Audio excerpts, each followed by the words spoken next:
Some of you may have felt that my last video about the world's largest economies was a bit lacking in substance. Maybe, but I try to keep these videos brief and to the point.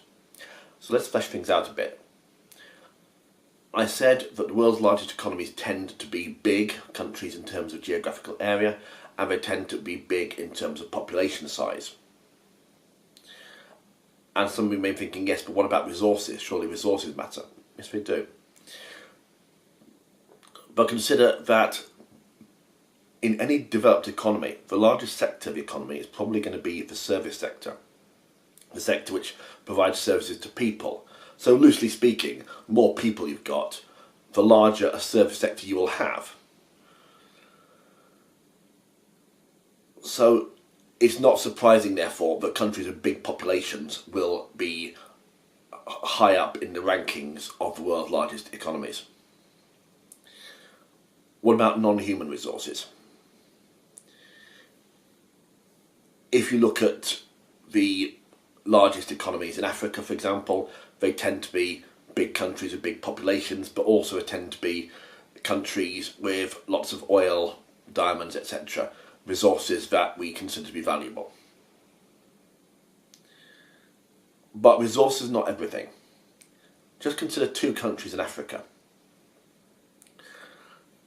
In the days of the British Empire, one of the poorest places, possibly the poorest place in the British Empire, was Bechuanaland in southern Africa.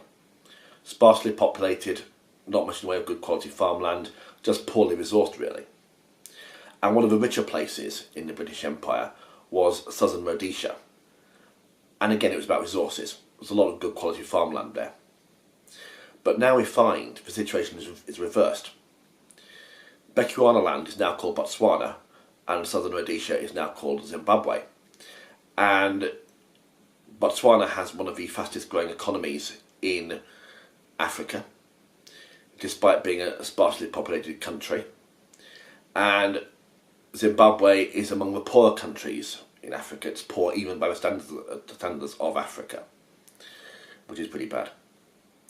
And it's primarily a matter of good government.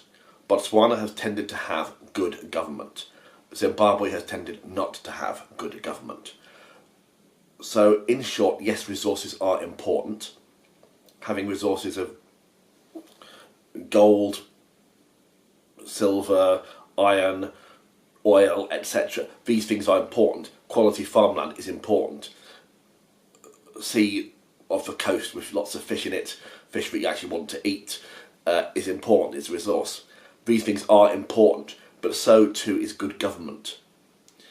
And that is why we can see some, shall we say, surprises when we look at the list of the world's largest economies. It's not just about size of country, it's not just about size of population, it's not just about resources, it's also about good government.